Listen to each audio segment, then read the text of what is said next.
성산교회 성도 여러분 안녕하세요. 네, 행복한 안식일입니다. 이 주일간 잘 지내셨나요?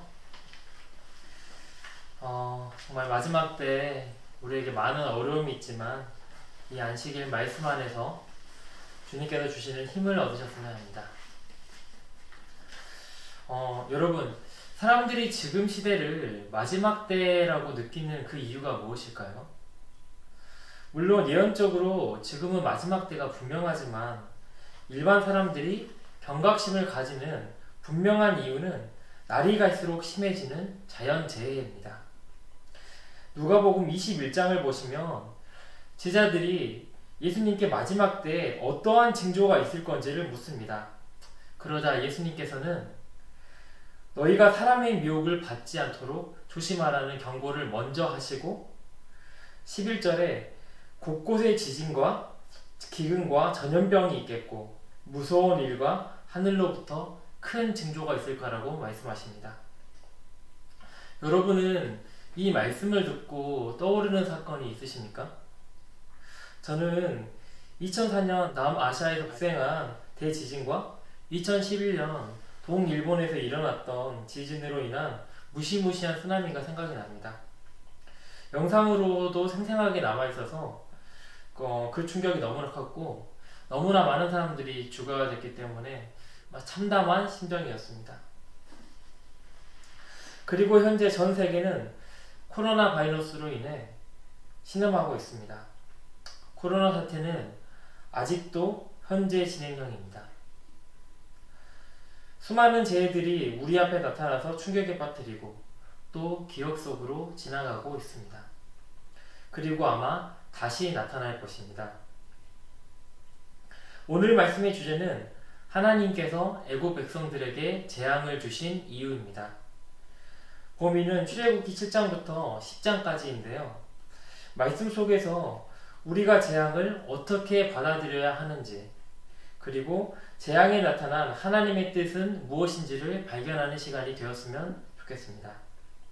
그래서 오늘 설교는 사건 하나하나를 짚기보다는 사건에 나타난 의미를 발견하는 데 중점을 두고 진행하도록 하겠습니다. 먼저 하나님께서 애국 백성에게 열재앙을 내리신 이유에 대해서 살펴보도록 하겠습니다. 하나님께서는 애국 백성들이 이스라엘 자손들을 괴롭혔기 때문에 벌을 받으라고 재앙을 주셨을까요? 부분적으로 맞지만 그것이 모든 이유는 아닙니다. 하나님께서는 애국 사람들을 완전히 멸망시키는 것이 그 목적이 아니었습니다. 말씀을 통해 이를 확인해 보겠습니다. 열재앙은 출애굽기 7장 14절부터 12장 36절까지 나타나는데 재림교 주석에 따르면 늦은 여름부터 이른 봄까지 약 1년간의 기간 동안 진행되었습니다. 그래서 각 재앙 사이에는 시간적 간격이 있었습니다. 우리는 이를 통해 하나님께서 바로와 애굽 백성에 대해서 오래 참으셨으며 그들은 참 하나님이 누구인지를 확인하고 하나님을 대항하여 저지른 죄를 회개하기에 시간이 충분했다는 것을 알 수 있습니다. 그리고 열 재앙의 대결 구도를 보면 바로가 하나님을 대적하는데 선봉장이지만 바로 혼자만 하나님을 대적하는 것이 아닙니다. 함께 출애굽기 9장 29절 30절을 보시면 모세가 우박 재앙을 그치기 전에 이러한 말을 합니다. 함께 출애굽기 9장 29, 30절을 찾아보시겠습니다. 제가 읽도록 하겠습니다. 모세가 그에게 이르되 내가 성에서 나가서 곧 내 손으로 여호와를 향하여 펴리니 그리하면 우레소리가 그치고 우박이 다시 있지 아니할지라. 세상이 여호와께 속한 줄을 왕이 알리로다. 그러나 왕과 왕의 신하들이 여호와 하나님을 아직도 두려워 아니할 줄을 내가 아나이다.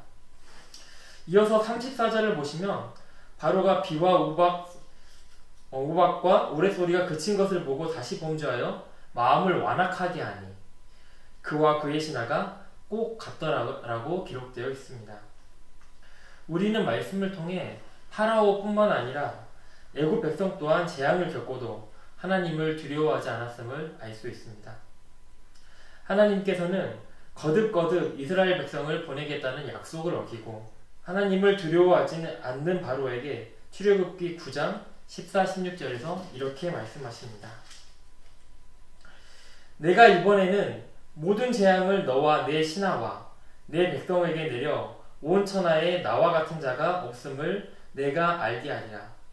내가 손을 펴서 돌림병으로 너와 내 백성을 쳤더라면 내가 세상에서 끊어졌을 것이나 내가 너를 세웠음은 나의 능력을 내게 보이고 내 이름이 천하에 전파되게 하려 하였습니다. 내가 여전히 내 백성 앞에 교만하여 그들을 보내지 아니하느냐. 이 말씀에서 보듯 하나님께서는 마음만 먹으면 첫 번째 재앙만으로 하나님의 백성을 잔인하게 핍박하고 말살시키려는 사탄의 계획에 동조하는 파라오와 애굽 백성들을 멸망시킬 수 있으셨습니다. 하지만 하나님께서는 파라오와 애굽인들에게 참 하나님을 깨닫게 하고 하나님 백성을 핍박하고 하나님을 거역하는 파라오와 이집트인들의 죄악을 그치게 하시기 위하여 지속적인 재앙을 허락하셨습니다. 부조와 선지자의 말씀은 이렇게 기록합니다. 이 재앙은 9번째 3일간의 흑암의 재앙을 말합니다. 비록 이 재앙이 무섭기는 했으나 그것은 하나님의 긍휼하심과 그의 멸망시키기를 기뻐하지 않으심의 증거였다. 가장 무서운 재앙을 내리시기 전에 그분은 백성들에게 반성하고 회개할 기회를 주실 것이다. 다른 문단에도 같은 맥락의 말씀이 있습니다. 만일 애굽 사람들이 그들의 수확물과 양떼와 가축대의 손실을 보고 회개하였더라면 그들의 자녀들은 멸망당하지 않았을 것이었다. 그러나 그 나라가 하나님의 명령을 완강하게 저항해 왔기 때문에 이제 최후의 재앙이 막 내리려 하고 있었다. 하나님께서는 사람들에게 제 정신을 차리게 하기 위해서 재난을 허락하십니다. 만약 애굽 백성들이 하나님의 말씀에 순종하여 이스라엘 자손을 보냈다면 그들은 열째 재앙까지 받지 않았을 것입니다. 오늘날도 이와 마찬가지입니다. 마지막 때의 재난은 계속될 것이지만 은혜의 시기, 즉 예수님께서 중보를 마치시고 지성소를 떠나기 전까지의 재앙이나 환난은 우리의 시선을 하나님께 돌리는 데 있습니다. 우리 또한 열재앙을 통하여 하나님께서 우리를 얼마나 오랫동안 인내하시는지를 기억해야 합니다. 하나님께서는 멸망되게 마땅한 죄인들을 구원하시기 위해 하나뿐인 아들이신 예수 그리스도를 주셨습니다. 예수님께서는 우리가 아직 죄인 되었을 때에 우리를 위하여 죽으심으로 하나님께서 우리에 대한 자기의 사랑을 확정하셨습니다. 그리고 지금은 하늘 지성소에서 우리를 위하여 중보하시며 우리를 구원하시기 위해 그분의 보혈로 호소하며 은혜의 시기를 연장시키고 계십니다. 우리는 예수님의 중보로 주어진 은혜의 시기 동안 예수님께서 주시는 구원을 받아야 합니다. 모세와 그의 가족이 방주 안으로 들어가 멸망을 피하고 구원을 얻었듯이 현대 진리를 통해 성령 하나님의 인도하심을 따라 하늘 지성소로 들어가 마지막 시대의 부속을 이루시는 예수님을 만나야 합니다. 우리가 현대 진리를 깨닫고 예수님을 만날 때 그분의 품성을 깨달아 예수님의 품성이 우리 마음에 새겨질 때 우리는 비록 이 세상에 살지만 예수님과 동행하는 하늘의 평안을 경험하고 그분의 보호하심을 받으실 것입니다.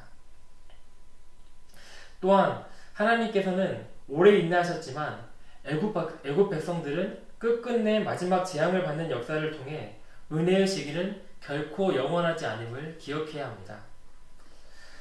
특별히 마지막 날 사건들의 말씀은 이 세상을 떠나는 성령의 모습을 기록하고 있으며 또 하나님께서는 아무도 악한 종처럼 주인이 더디 오리라 라고 말하지 않기를 원하신다라고 기록하고 있습니다.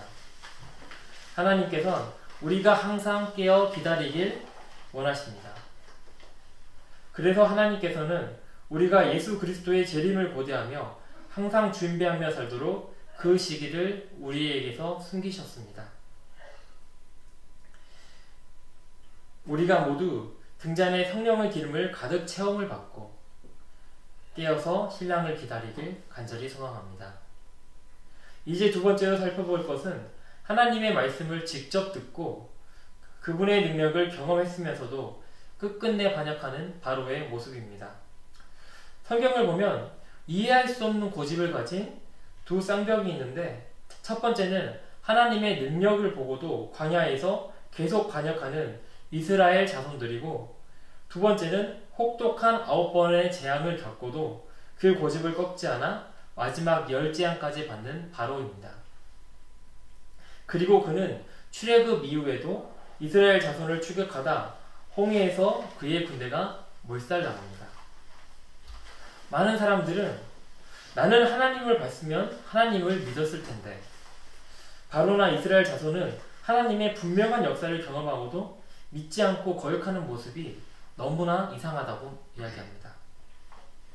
이제 바로가 재앙을 겪었으면서도 하나님께 반역했던 이유가 무엇인지를 정리하고 말씀을 마무리하도록 하겠습니다. 먼저 열 재앙의 대상은 파라오와 애굽 백성뿐만 아니라 각 재앙에 해당하는 애굽의 신들이 포함되어 있습니다. 함께 출애굽기 12장 12절의 말씀을 함께 보시겠습니다. 출애굽기 12장 12절의 말씀입니다. 제가 읽겠습니다. 내가 그 밤에 애굽 땅에 두루 다니며 사람이나 짐승을 막론하고 애굽 땅에 있는 모든 처음 난 것을 다치고 애굽의 모든 신을 내가 심판하리라. 나는 여호와라. 하나님께서는 재앙을 통해 애굽의 신들을 심판하셨습니다. 더 살펴보겠습니다. 출애굽기 7장 15절과 8장 20절을 보시면 모세와 아론은 물가로 나오는 파라오를 만납니다. 바로는 왜 항상 물가로 나왔을까요? 바로가 물가로 나온 이유를 화이트 주석은 나일강의 신 닐루스에게 경배하기 위해서라고 말합니다. 그는 재앙을 겪으면서도 우상숭배를 그치지 않았습니다. 뿐만 아니라 유명한 태양신 라, 투구풍뎅이 신 케파라, 신성한 소 아피스 등 무수한 신들을 여전히 섬겼습니다. 그런데 신성하게 여겨졌던 나일강은 아론이 하나님의 말씀대로 지팡이를 그 위로 내밀었을 때 핏빛으로 변했습니다. 물고기는 죽은 채로 떠올랐고 물은 썩어서 악취가 났습니다. 애굽의 신이 하나님 앞에 무기력하게 진 것입니다. 또한 3일 내내 애굽의 하늘이 빛 한 줄기 찾아볼 수 없는 흑암으로 가득했던 9번째 재앙은 태양신 라에 대한 벌이었습니다. 애굽 사람들은 72시간 동안 어둠에 갇혀 그들이 최고로 섬겼던 신이 얼마나 무력한지 깨달았습니다. 그러나 파라오는 눈으로 하나님을 확인하고도 또한 그분께서 자비를 베푸심에도 불구하고 끝까지 하나님을 대항합니다. 재앙으로 인한 애굽의 피해는 엄청났습니다. 병과 우박으로 가축이 몰살되어 막대한 손실이 있었고 삼림은 황폐되고 농작물은 못쓰게 되었습니다. 그들은 히브리 사람들의 노동으로 얻은 모든 것을 빠르게 잃어버렸습니다. 도대체 무엇이 그의 마음을 돌이키지 않게 했을까요? 바로가 처음 하나님을 거역했던 이유는 하나님의 이적을 모방하는 애굽 술객들의 요술을 보았기 때문입니다. 우리는 지팡이가 뱀으로 변하는 이적과 물이 피로 변하는 첫째 재앙, 개구리가 온 천지에 들끓는 둘째 재앙까지 애굽의 요술사들이 똑같이 따라했음을 알고 있습니다. 하지만 둘은 결코 같지 않습니다. 애굽 술객의 마술은 자신들의 기술이 아니라 사탄이 여호와께서 행하신 일을 모방하도록 도와준 것이며 실제로 지팡이가 뱀이 된 것이 아니라 그렇게 보이도록 속인 것입니다. 사탄은 결코 창조할 능력이나 생명을 줄 수 있는 능력이 없습니다. 이는 하나님의 고유한 권한이십니다. 그런데 바로는 속임수를 믿기로 결심합니다. 그러나 티끌이 이로 변하는 셋째 재앙부터는 그 핑계마저 댈 수가 없습니다. 요술사들은 더 이상 따라하지 못하고 이는 하나님의 권능임을 그들의 입으로 고백합니다. 그럼에도 불구하고 바로는 믿지 않기로 선택합니다.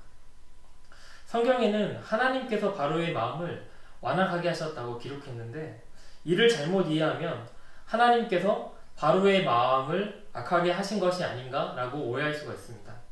하지만 그렇지 않습니다. 부조와 선지자의 말씀을 통해 확인하시겠습니다. 왕의 마음을 강팍하게 하는 초자연적인 능력이 행사되었던 것이 아니다.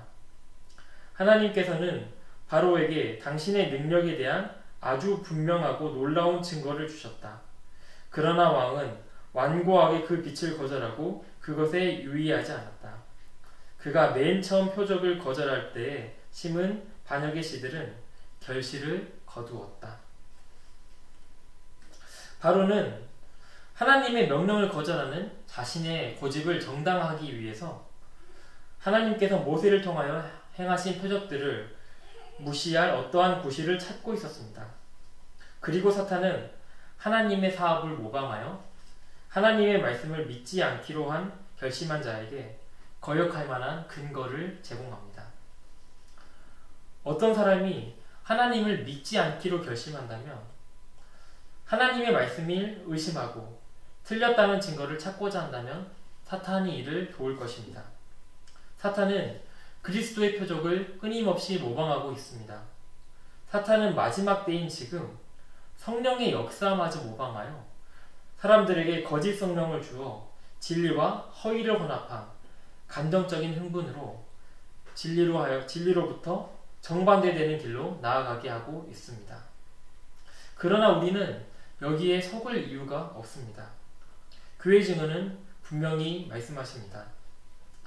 사탄이 넘어갈 수 없는 한계가 있다. 그러므로 여기서 그는 기만을 사용하고 그가 실제적으로 행할 능력이 없는 일을 모조한다. 마지막 날에 그는 사람들이 그를 세상에 두 번째 오신 그리스도로 믿게 하는 그런 방법으로 나타날 것이다. 그는 실로 자기 자신을 빛의 천사로 가장할 것이다. 그러나 그가 모든 점에서 그리스도의 모습을 지닐지라도 단순히 외관만으로 그렇게 되는 한 그것은 바로처럼 진리를 거절하기 위하여 노력하고 있는 자들 외에는 아무도 속이지 못할 것이다. 또한 말씀은 우리가 현대 진리를 완전히 이해하고 그것을 성경에 기초하여 주장할 때 우리가 이 기만에 넘어가지 않을 거라고 말씀합니다. 이 마지막 때에 우리가 현대의 진리를 이해하는 것이 하나님의 뜻이고 우리를 구원하시기 위한 계획입니다. 우리가 믿기로 결심한다면 성령께서 우리를 도우실 것입니다. 그분이 우리를 진리를 깨닫게 하고 우리를 구원하시는 예수님께로 인도하실 것입니다. 우리 모두 말씀을 믿고자 결심하길 소망합니다. 오늘 말씀은 여기까지입니다. 오늘은 열재앙에 대해 함께 살펴보았습니다. 다음 주는 열재앙의 마지막 부분인 6월절과 무교절에 대해서 함께 나누도록 하겠습니다. 네, 기도로 마치도록 하겠습니다. 하늘에 계신 우리들의 하나님 아버지, 저희들에게 이 안식일을 허락해 주셔서 너무나 감사드립니다. 아버지, 저희가 정말 예수님의 진리를 따라갈 수 있도록 결심할 수 있도록 도와주시기 감사합니다. 저희가 기도를 할 수 있도록 도와주시고 저희가 다시 한번 말씀을 펴서 하나님의 말씀을 살필 수 있도록 저희를 인도해 주시기를 간구드립니다. 아버지, 이 마지막 때 많은 재앙이 있지만 저희가 하나님을 믿지 않기로 결심한다면 저희는 믿지 않을 수가 있습니다. 저희를 그런 사탄의 유혹과 관계로부터 구해주시고 저희가 지금 저희를 인도하시는 예수님을 발견하고 예수님을 따라 살아갈 수 있도록 또한 그분께서 주시는 평화를 발견할 수 있도록 도와주시기를 간구드립니다. 예수님 이름으로 기도 올렸습니다. 아멘.